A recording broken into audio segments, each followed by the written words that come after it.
ఒక సత్యాన్ని మనము తేటగా విందాం. ദൈവവചനത്തിൽ നിന്നും ഇന്നും ചില സത്യങ്ങൾ നാം ചിന്തിക്കാം.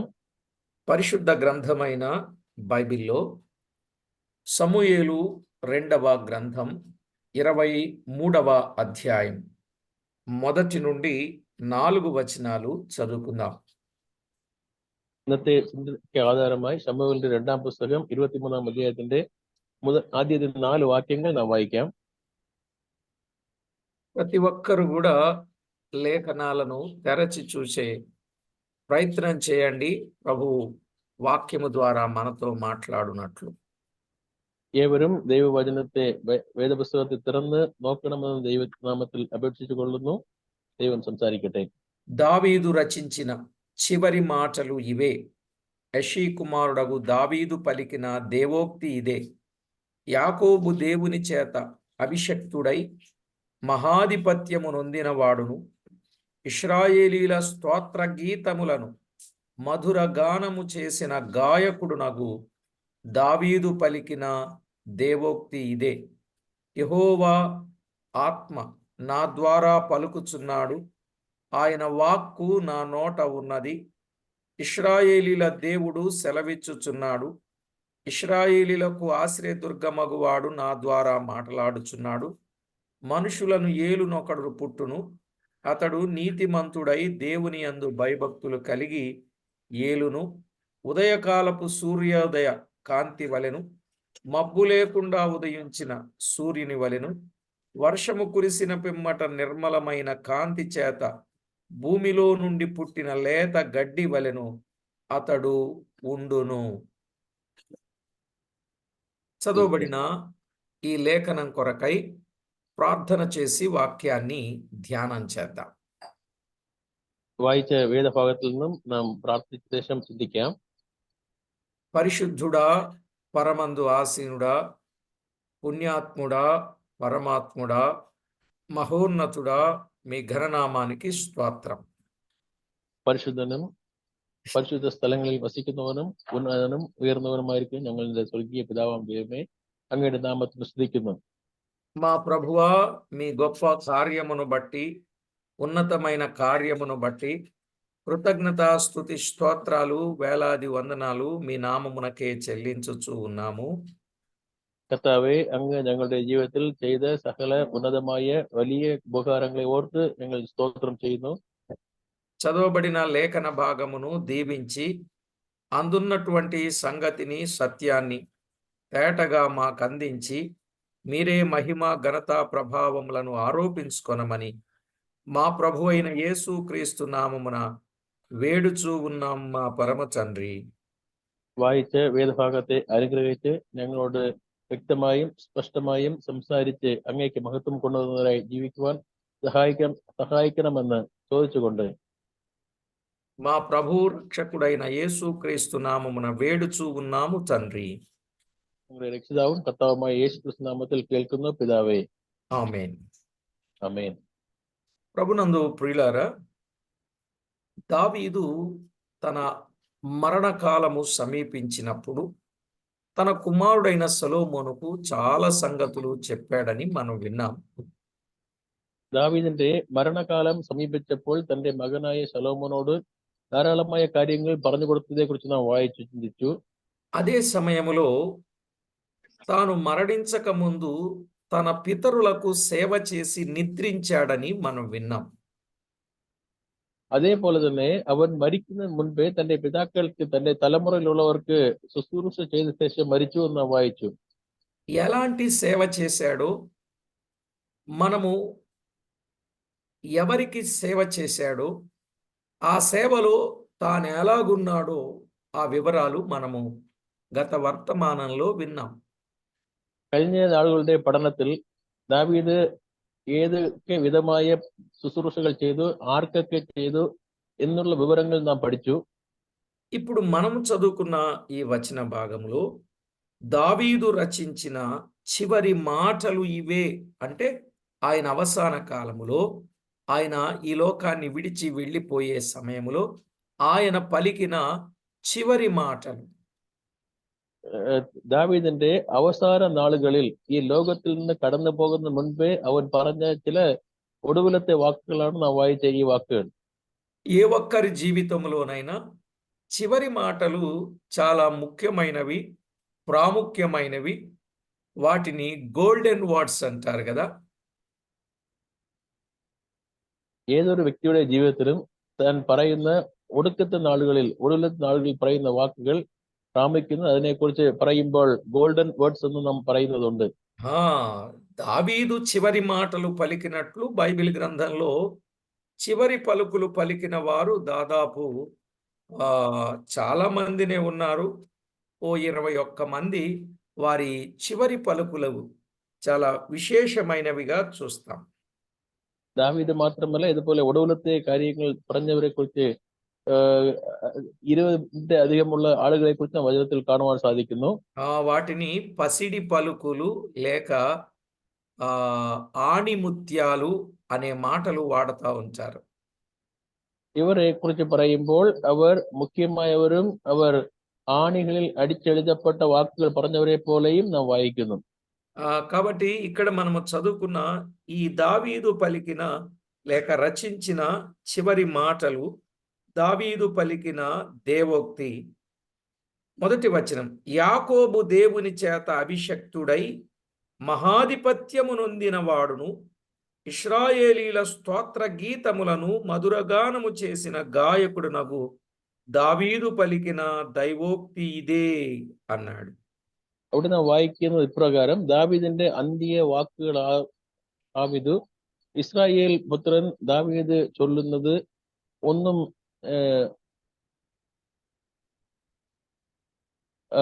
അഭിഷേകം പ്രാപിച്ച പുത്രൻ ചൊല്ലുന്നത്, യാക്കോബിൻ ദൈവത്താൽ അഭിഷക്തൻ, ఇశ్రాయేలిన్ మధుర గాయకన్ తన్నే. ఈ దైవ లేఖనంలో వ్రాయబడిన మాట మధుర గానము చేస్తూ ఉన్న దావీదును చూస్తాం. ഈ വാക്യത്തിൽ നാം വായിക്കുമ്പോൾ ഇസ്രായേലിന്റെ ദൈവത്തെ മധുരമായി പാടി സ്തുതിക്കുന്ന ദാവീദെ കുറിച്ച് നാം വായിക്കുന്നു. దేవోక్తి పలుకుచున్న దావీదును చూస్తాం. ദൈവത്തിന്റെ അനുഗ്രഹം പ്രാപിച്ച ഒരു ദാവീദ് നമ്മുടെ വായിക്കുന്നു. ఇప్పుడు ఎవరి స్వాధీనంలో ఉండి పలుకుచున్నాడో 2వ వచనంలో వ్రాయబడింది.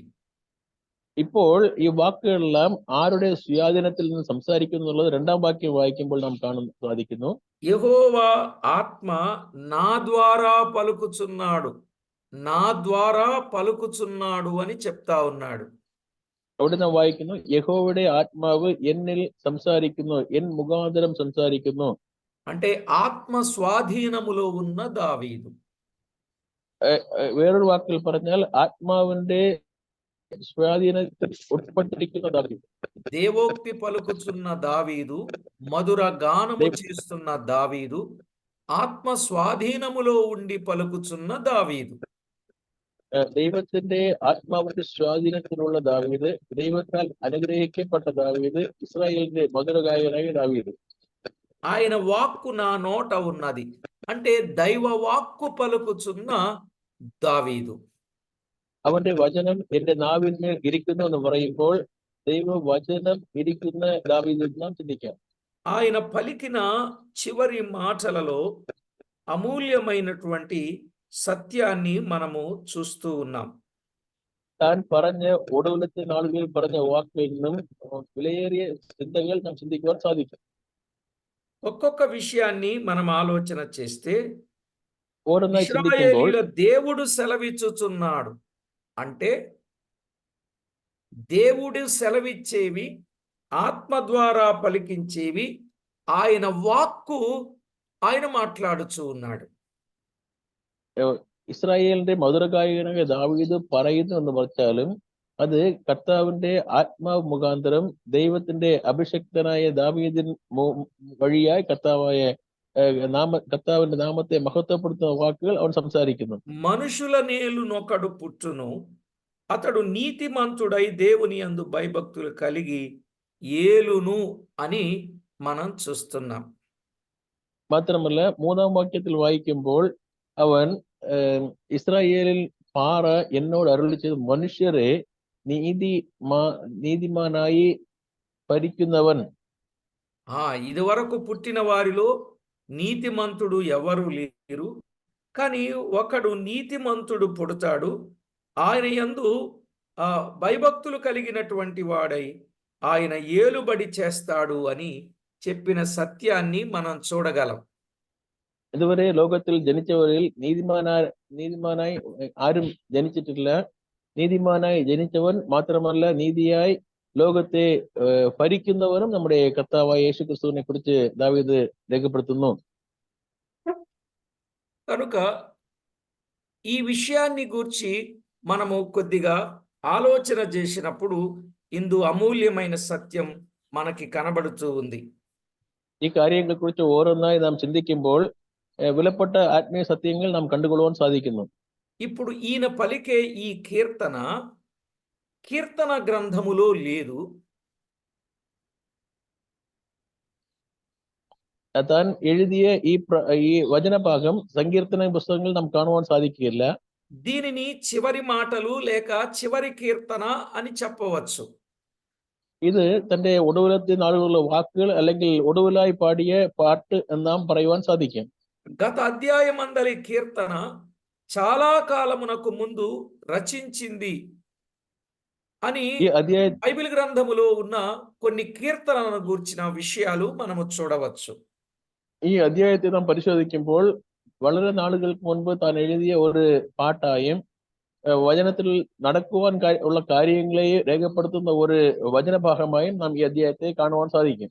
ఇప్పుడు దావీదును దేవుని ప్రజలతో మాట్లాడడానికి ఒక సాధనంగా ఉపయోగించి దావీదు ద్వారా మాట్లాడుచూ ఉన్నాడు. ഇപ്പോൾ ഇസ്രായേലിന്റെ ദൈവമായ കർത്താവ് ജനങ്ങളോട് സംസാരിക്കുവാൻ ദാവീദിനെ ഒരു మార్గമായി ఉపయోగిക്കുന്നു. బైబిల్ గ్రంథంలో ఎన్నో అమూల్యమైన విషయాలు వ్రాయబడ్డాయి. అయితే ఇక్కడ మనము గమనించినప్పుడు బైబిల్లోని వాక్కులు దైవవాక్కులు. വചനത്തിൽ നാം വായിക്കുമ്പോൾ എത്രയോ വിലപ്പെട്ട കാര്യങ്ങൾ നാം കാണുവാൻ സാധിക്കുന്നു. വചനത്തിൽ ബൈബിളിലുള്ള വാക്യങ്ങളെല്ലാം ദൈവാത്മാവിൽ രേഖപ്പെടുത്തപ്പെട്ട വാക്കുകൾ. హబక్కుకు 1:1, నహూము 1:1, యెషయా 13:1. ഹബക്കുക്ക് 1:1, യെശയ്യാ 13:1 ഇതുപോലുള്ള പല വചനഭാഗങ്ങൾ വായിക്കുമ്പോൾ బైబిల్లో ఉన్న వచనాలు చమత్కారము వలన కల్పించిన కథలు అనుసరించి వ్రాయబడినది కాదు, మానవుని ఊహ కాదు. ബൈബിളിലുള്ള വചനങ്ങൾ മനുഷ്യന്റെ സ്വന്തം ചിന്തകളല്ല, മനുഷ്യൻ ഒരുത്തൻ പറഞ്ഞുകൊടുത്ത് എഴുതിയ വാക്കുകളുമല്ല, మానవుని ఇచ్చ కాదు, തന്റെ മനുഷ്യന്റെ ഹിതമല്ല. దేవుడు చూపించగా, దేవుడు పలికించగా, దేవుడు సెలవీయగా ఆ సంగతులను దావీదు మాట్లాడుచూ ఉన్నట్లు చూడగలం. ദൈവം കാണിച്ചു കൊടുത്തതും പറഞ്ഞു കൊടുത്തതും ദൈവം സംസാരിച്ചതുമായ വാക്കുകളെ എഴുതുന്ന ദാവീദിനെ കുറിച്ച് നാം കാണുന്നു. ఇక్కడ మనము ఈ విషయాన్ని ఆలోచన చేసినప్పుడు మన ప్రభువైన యేసుక్రీస్తును గుర్చిన వాస్తవికత, యేసుక్రీస్తును గుర్చిన ప్రవచనాన్ని దావీదు పలుకుచూ ఉన్నట్లు చూడగలం. മാത്രമല്ല ഈ വചനഭാഗത്തെ പരിശോധിക്കുമ്പോൾ കർത്താവായ യേശു ക്രിസ്തുവിനെ കുറിച്ചുള്ള പ്രവചന കാര്യങ്ങളെയും താൻ രേഖപ്പെടുത്തുന്ന ഈ ഭാഗത്തിൽ നാം കാണുവാൻ സാധിക്കുന്നു. ఇక్కడ దావీదు క్రీస్తును గుర్చిన పలికిన మాటలు మనుషులను ఏలు ఒకడు పుట్టును అన్నాడు. 3వ వచనం. 3ാം വാക്യത്തിൽ വായിക്കുമ്പോൾ ദാവീദ് കർത്താവ് യേശു ക്രിസ്തു കുറിച്ച് പറയുമ്പോൾ മനുഷ്യനെ നീതിയായി ആളുന്നവൻ എന്ന് നമ്മുടെ വായിക്കുന്നു. ఆయనే క్రీస్తు అని మీకా గ్రంథం 5వ అధ్యాయం 2వ వచనంలో వ్రాయబడింది. അത് ക്രിസ്തു തന്നെ എന്നുള്ള കാര്യം മീഖ പ്രവചന പുസ്തകം 5ാം അധ്യായത്തിന്റെ 2ാം വാക്യത്തിൽ നാം കാണുന്നു. అక్కడేముందంటే അവിടെ ഇപ്രകാരം వాయిക്കുന്നു, బేత్లెహేము ఎఫ్రాత యూదావారి కుటుంబములో స్వల్ప గ్రామమైనను నా కొరకు ఇశ్రాయేలీలను ఏలబోవాడు నీలో నుండి వచ్చును అని ఉంది. അവിടെ നാം വായിക്കുമ്പോൾ അതിന്റെ ഒടുവിലത്തെ ഭാഗത്തിൽ ഇസ്രായേലിന് അധിപതിയായിരിക്കേണ്ടവൻ എനിക്ക് നിന്നിൽ നിന്ന് ഉത്ഭവിച്ചു വരും. పురాతన కాలము మొదలుకొని శాశ్వత కాలము వరకు ఆయన ప్రత్యక్షమగుచుండెను అని వ్రాయబడింది. അവിടെ പുരാതന കാലം മുതൽ ഇനി താൻ വെളിപ്പെടുന്ന കാലം വരെയുള്ള നാളുകൾ വരേക്കും തന്റെ പ്രത്യക്ഷതയെ കുറിച്ചുള്ള കാര്യങ്ങൾ നമ്മോട് വായിക്കുന്നു. నిజమే, పాత నిబంధనలో భక్తులకు ప్రత్యక్షమై వారి అవసరములు తీర్చేవాడు క్రీస్తే అని చూస్తాం. പഴയ നിയമത്തെ നാം പരിശോധിക്കുമ്പോൾ വിശുദ്ധന്മാരുടെ ആവശ്യങ്ങളിൽ വെളിപ്പെട്ട് അവരുടെ കാര്യങ്ങൾക്ക് സഹായമായിരുന്നത് ക്രിസ്തു തന്നെ എന്ന് നാം അറിയുന്നു. అతడు నీతిమంతుడు 72వ కీర్తన 1-2 చరణాల ప్రకారంగా അതിന്റെ സങ്കീർത്തനത്തിൽ നാം വായിച്ചതുപോലെ അതിന്റെ 1-2 വചനങ്ങളിൽ വായിക്കുന്നത് പോലെ അവൻ നീതിയുള്ളവൻ നീതിയായി പ്രവർത്തിക്കുന്നു എന്ന് നാം అలాగే വായിക്കുന്നു. ఇర్మియా గ్రంథం 23వ అధ్యాయం 5-6 వచనాలు, മാത്രമല്ല യെരമ്യാ പ്രവചന പുസ്തകം 23-ാം അധ്യായത്തിന്റെ 5-6 വാക്യങ്ങൾ, అలాగే 33వ అధ్యాయం 14-16, മാത്രമല്ല അതേ യെരമ്യാ 33ന്റെ 14 മുതൽ 16 വരെയുള്ള വാക്യങ്ങൾ, అనీతిమంతుల మగు మనలను నీతిమంతులుగా తీర్చాడని పేతురు రాసిన మొదటి పత్రిక 3:18లో చూస్తాం. പത്രോസിന്റെ 1-ാം ലേഖന അങ്കിൾ റെഫറൻസ് പ്ലീസ് അങ്കിൾ. പേതുരു രാసిన 1 Peter 3:18. പത്രോസിന്റെ 1-ാം ലേഖനം 3-ാം അധ്യായം 18-ാം വാക്യത്തിൽ വായിക്കുമ്പോൾ അനീതിയുള്ളവരുടെ ജനങ്ങളെ ദൈവത്തോടു കൂടി നീതിയുള്ള ദൈവത്തോട് ചേർക്കുവാൻ കർത്താവ് യേശു ക്രിസ്തു പ്രവർത്തിച്ചതെ കുറിച്ച് നമ്മോട് വായിക്കുന്നു. రోమా పత్రిక 4:25, മാത്രമല്ല റോമാ ലേഖനം 4-ാം അധ്യായം 25-ാം വാക്യം, రోమా పత్రిక 5:1, അതിനെ തുടർന്ന് റോമാ ലേഖനം 5-ാം അധ്യായം 1-ാം വാക്യം, 3:24. 3-ാം അധ്യായം 24-ാം വാക്യം. ఇక్కడ 3వ వచనంలో దేవుని యందు భయభక్తులు కలిగి నీతిమంతుడై, అంటే మనుషులను ఏలునొకడు పుట్టును అన్నాడు. రెండవది నీతిమంతుడై దేవుని యందు భయభక్తులు కలిగి ఏలును అన్నాడు. രണ്ടാമതായി കർത്താവിനെ കുറിച്ച് പറയുന്നത് നീതിയായി ജനങ്ങളെ ഭരിക്കുന്നവൻ ജനങ്ങളെ നടത്തുന്നതെന്ന് ദൈവമെന്ന് നമ്മുടെ കർത്താവിനെ കുറിച്ച് വായിക്കുന്നു. ఇక్కడ ఈ వచనాన్ని బట్టి దేవుని యందు భయభక్తులు గలవాడు, యెషయా గ్రంథం 11వ అధ్యాయం 1-5 వచనాలలో ദൈവത്തിൽ ഭയഭക്തി ഉള്ളവർ എന്നുള്ള കാര്യം യെശയ്യാ പ്രവചന പുസ്തകം 13-ാം അധ്യായത്തിന്റെ 1 മുതൽ 5 വരെയുള്ള വാക്യങ്ങൾ, హెబ్రీ పత్రిక 5వ అధ్యాయం 7వ వచనం, അതിനെ തുടർന്ന് എബ്രായ ലേഖനം 5-ാം അധ്യായം 7-ാം വാക്യം. ఆయన భయభక్తులు కలిగిన వాడు అనే మాటలు లేఖనాలలో మనము స్పష్టంగా చూస్తాం. താൻ ഭയഭക്തി ഉള്ളവൻ ഭയഭക്തിക്ക് ഉരിയവൻ എന്നുള്ള കാര്യത്തെ നാം അവചന ഭാഗങ്ങളിൽ കാണുവാൻ സാധിക്കുന്നു. ఇక్కడ 4వ వచనంలో ఏమని చెప్పాడు? 23:4, సమూయేలు 2వ గ్రంథం 23:4, ఉదయకాలం సూర్యోదయ కాంతి వలెను, మబ్బు లేకుండా ఉదయించిన సూర్యుని వలెను, వర్షము కురిసిన పిమ్మట నిర్మలమైన కాంతి చేత భూమిలో నుండి పుట్టిన లేత గడ్డి వలెను అతడు ఉండును అని వ్రాయబడింది.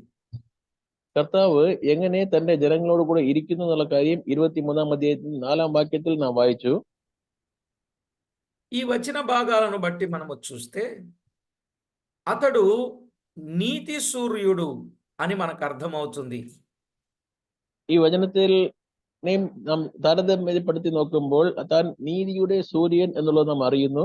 మలాకి గ్రంథం 4వ అధ్యాయం 2వ వచనం, മലാക്കി പുസ്തകം 4-ാം അധ്യായത്തിന്റെ 2-ാം വാക്യത്തിൽ ఆయన తేజస్సు మధ్యాహ్న కాలమందు సూర్య తేజస్సు కంటే మిక్కిలి ప్రకాశమానమైన వెలుగు అని వ్రాయబడింది. അവിടെ തന്റെ തേജസ്സിനെ കുറിച്ച് വായിക്കുമ്പോൾ ഉച്ചയ്ക്ക് ഉള്ള സൂര്യപ്രകാശത്തെക്കാളും അധികമായ സൂര്യപ്രകാശം ഉള്ളവൻ എന്ന് നമ്മെ കുറിച്ച് വായിക്കുന്നു. అపోస్తల కార్యాలు 26వ అధ్యాయం 1వ వచనం, മാത്രമല്ല അപ്പോസ്തല പ്രവൃത്തി 26-ാം അധ്യായത്തിന്റെ 1-ാം വാക്യം, అలాగే 13-17 వచనాలు, മാത്രമല്ല 13 മുതൽ 15 വരെയുള്ള വാക്യം, వర్షము కురిసిన పిమ్మట నిర్మల కాంతి చేత భూమిలో నుండి పుట్టిన లేత గడ్డి వలె అతడు ఉండెను అని 4వ వచనంలో చూస్తున్నాం. അതേ 4-ാം വാക്യത്തിൽ മഴയ്ക്ക് ശേഷം ഭൂമിയിൽ ഉളവാകുന്ന വൃക്ഷത്തെ പോലെ നാം കർത്താവിനെ കുറിച്ച് വായിക്കുന്നു. ఈ లేత గడ్డి మృదుత్వాన్ని చూపుతూ ఉంది. ഇത് ഇത് ചെറിയ പുഷ്പങ്ങൾ, പൂക്കൾ, അത് കർത്താവിന്റെ സൗമ്യതയെ നമുക്ക് വെളിപ്പെടുത്തുന്നു. ఆయన సాత్వికుడు, దీన మనసు గలవాడు. അവൻ സൗമ്യത ഉള്ളവൻ, താഴ്മയുള്ളവൻ, എളിയ മനസ്സുള്ളവൻ. మత్తయి 11:29. മత్తయి സുവിശേഷം 11 അധ്യായത്തിന്റെ 29 വാക്യം. ఆయన నాతో నిత్య నిబంధన చేసి ఉన్నాడు. ఆయన నిబంధన సర్వ సంపూర్ణమైన నిబంధన. അവൻ നമ്മോട് കൂടെ ഉടമ്പടി ചെയ്തിട്ടുണ്ട്. ആ ഉടമ്പടി നിത്യ ഉടമ്പടി എന്ന് നാം വായിക്കുന്നു. అది స్థిరమాయను, దేవునికి సంపూర్ణ అనుకూలము. అది నాకు అనుగ్రహింపబడిన రక్షణార్థమైనదని, నిత్యము ఆయన దానిని నెరవేర్చును అని 5వ వచనంలో చెప్పాడు. 5ാം വാക്യത്തിൽ വായിക്കുമ്പോൾ അത് സ്ഥിരമായതും നിത്യമായി നിറവേറ്റുവാൻ കഴിയുന്നതുമായ ദൈവം എന്നുള്ളത് അവിടെ നാം വായിക്കുന്നു. కాబట్టి ఈ మాటలన్నీ క్రీస్తుకు చెందినవి.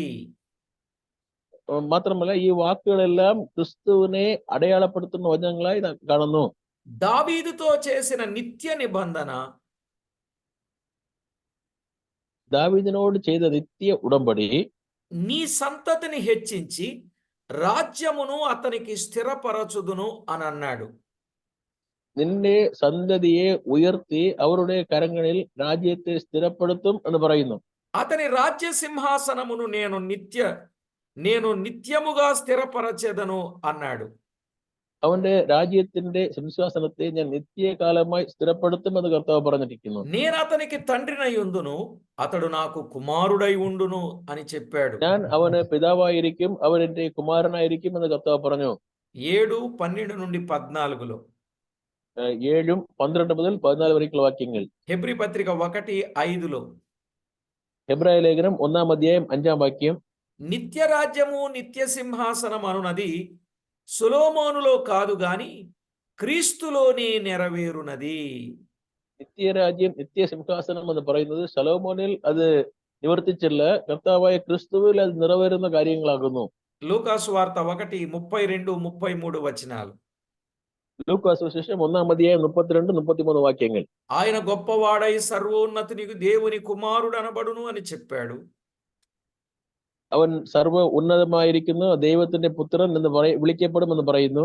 ప్రభు అయిన దేవుడు ఆయన తండ్రి అయిన దావీదు సింహాసనమును ఆయనకి ఇచ్చును అని చెప్పాడు. അവൻ ഇസ്രായേലിന്റെ ഗ്രഹത്തെ എന്നേക്കും രാജാവായിരുന്ന് നടത്തുമെന്ന് നമ്മൾ വായിക്കുന്നു. ఆయన యాకోబు మనుషులను యుగయుగములు ఏలును అని చెప్పాడు. അവൻ യാക്കോബ് ഗ്രഹത്തിനെ എന്നേക്കും ഭരിക്കുമെന്ന് വായിക്കുന്നു. ఆయన రాజ్యము అంతము లేనిదై ఉండును అని చెప్పాడు. അവന്റെ രാജ്യത്തിന് അവസാനം ഉണ്ടാകുകയില്ല എന്ന് പറയുന്നു. దావీదుతో చెప్పిన వాగ్దానము నిత్య సింహాసనం క్రీస్తుతోనే నెరవేరును అని చెప్పాడు. ദാവീദിനോട് കൂടെ നിത്യ സിംഹാസനം എന്ന് പറയുന്ന ആ കാര്യം క్రీస్తు അത് നിറവേറുമെന്ന് നാം കാണുന്നു. క్రీస్తు వచ్చి రాజ్యపాలన చేయనై ఉన్నాడు అని చెప్పాడు. ക്രിസ്തു വീണ്ടും വന്ന് ലോകത്തെ നീതിയോടെ ഭരിക്കുവാൻ പോകുന്നു എന്നുള്ള കാര്യം പറയുന്നു. ఆ రాజ్యములో దుర్మార్గులు విసర్జించబడుదురు అని 6వ వచనంలో చెప్పాడు. 6ാം വാക്യത്തിൽ ആ രാജ്യത്തിൽ ദുർമാർഗങ്ങളെല്ലാം നശിപ്പിച്ചു കളയും എന്നുള്ള കാര്യം കർത്താവ് പറയുന്നു. ఈలాగున దావీదు తన చివరి మాటలు తేట తెల్లం చేసినట్లుగా మనము చూస్తున్నాం. ഇതുപോലെ ദാവീദ് തന്നെ ഒടുവിലത്തെ നാളുകളിലുള്ള കാര്യങ്ങളിൽ വ്യക്തമായ ചില ആലോചനകൾ പറയുന്നത് നാം ചിന്തിച്ചു. ప్రియులారా, 2 విషయాలు చాలా స్పష్టంగా చెప్పాడు. రాజ్య స్థాపకుడు వస్తాడు, ఆయన రాజ్యమును స్థాపిస్తాడు. പ്രിയമുള്ളവരെ, ഇവിടെ 2 കാര്യങ്ങൾ പറയുന്നു. രാജ്യത്തെ സ്ഥാപിക്കുന്നവൻ വരുന്നു, അവൻ രാജ്യത്തെ സ്ഥാപിക്കുന്നു. దేవునికి విరోధంగా ఉన్న దుర్మార్గులను ఆయన కాల్చివేస్తాడు అని. ദൈവത്തിന് വിരോധമായി പ്രവർത്തിക്കുന്നവരെ കർത്താവ് നശിപ്പിക്കും. అలాగే మారు మనసు పొందని వారిని అగ్నిలో వేస్తాడు. രക്ഷയിലേക്ക് വരാത്തവരെ അഗ്നിയിൽ തള്ളിക്കളയുന്നു. మారు మనసు పొందిన వారు నిత్య జీవములో ప్రవేశిస్తారు. രക്ഷിക്കപ്പെട്ടവർ നിത്യജീവനിൽ പ്രവേശിക്കുന്നു. కాబట్టి ప్రతి ఒక్కరూ కూడా చాలా జాగ్రత్తగా ఆలోచన చేయండి. గోధుమలను కొట్టులో పోసి గురుగులను అగ్నిలో వేస్తాడు. కనుక మనము గోధుమలుగా ఉండాలి గాని గురుగులుగా ఉండకూడదనే సత్యాన్ని దావీదు తన చివరి మాటలలో ఆయన చెప్పి దేవుని సేవ చేసి తాను ప్రాణం విడిచిపెట్టాడు. ഗോതമ്പിനെ അവൻ കളത്തിൽ കൊണ്ട് ചേർക്കുന്നത് പോലെയും അതിനുള്ള പതറിനെ അഗ്നിയിൽ ദഹിപ്പിക്കുന്നത് പോലെയും കർത്താവിന്റെ മക്കളെ തന്റെ രാജ്യത്തിലും ദുന്മാർക്കനെ തന്റെ అగ్నిలోకి తള്ളിక్കളയുന്നதையும் వాయిക്കുന്നു. దావీదు పలికిన చివరి మాటలలో ఎంత శ్రేష్టమైన సత్యము దాగి ఉందో మీరు ఆలోచన చేయవలసిందిగా ప్రభు పక్షంగా ప్రేమతో మీకు మనవి చేస్తున్నాను. ദാവീദ് തന്റെ ഒടുവിലത്തെ നാളുകളിൽ എത്രയോ വിശേഷമായ ആലോചനകൾ പറഞ്ഞു എന്നുള്ള കാര്യം നിങ്ങൾ വായിച്ച് ചിന്തിക്കുമ്പോൾ ഇന്നും അറിയുവാൻ സാധിക്കും.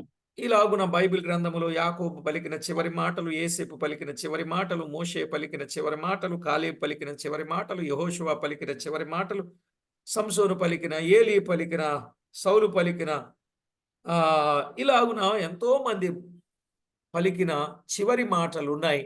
మనం వీలైతే ఒక్కొక్కరివి ధ్యానం చేద్దాం. നാം ഇത് മാത്രമല്ല, ഇതുപോലെ മോശയുടെ ഒടുവിലത്തെ നാളുകളിൽ പറഞ്ഞ വാക്കുകൾ, യഹോശുവയുടെ വാക്കുകൾ, യോസേപ്പിന്റെ വാക്കുകൾ, ഓരോരുത്തരും തങ്ങളുടെ ഖാലേബിന്റെ വാക്കുകൾ, ഇതുപോലെ ഓരോരുത്തരും തങ്ങളുടെ ഒടുവിലത്തെ നാളുകളിൽ പറഞ്ഞ വാക്കുകളെ കാണുന്നു. ദൈവഹിതമായാൽ പിന്നെ നാം ഓരോരുത്തരെ കുറിച്ചും ചിന്തിക്കാം. కనుక చివరి మాటల్లో ఉన్న ఆ శ్రేష్టమైన సత్యాలను ప్రతివారు గుర్తించండి, ప్రార్థన చేసుకుందాం.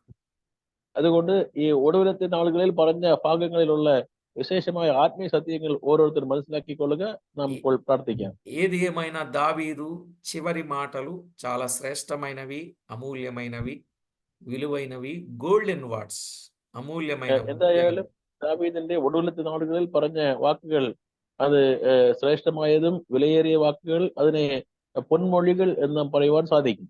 అది మన ప్రభు అయిన క్రీస్తును గురించిన మాటలు.